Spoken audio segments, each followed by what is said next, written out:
Kvartiramizning hovli qismida mana shunaqa chiroyli qilib mягкая zona qilingan, stol qo'yilgan, televizor o'rnatilgan. Eng qizig'i kvartiramiz 3-qavatda, hovli qismi bilan 5 xonali kvartira. Yeri remont qilingan, hamma kerakli mebel texnikalari bilan sotilyapti. Qisqacha ko'rsatib o'taman. Ko'rib bitta baho beringlar. Mana bu yerda bizlarda bolalar yotoqxonasi qilingan. Xohlasangiz kladovka qiling, xohlasangiz bolalar yotoqxonasi. Gilam to'shalgan, parda qilingan, polni pol qilingan. Va mana bu yerda bizlarda kattalar yotoqxonasida ham kровать, tumbuchka, shifoner, televizorlar o'rnatilgan, bundan tashqari parda ham qilingan. Kvartiramizning kadastr hujjatlari tayyor turibdi.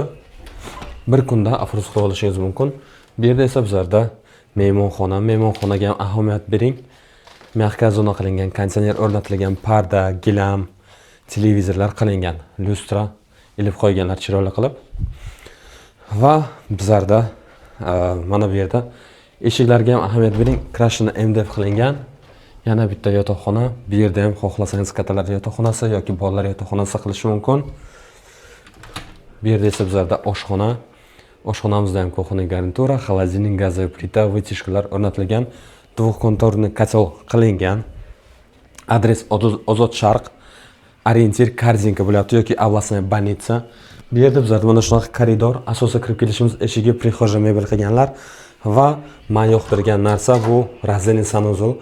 Ma'lumot har bitta kvartirada razdельный санузел bo'lishi kerak. Bu yerda ikkinchi razdельный санузел.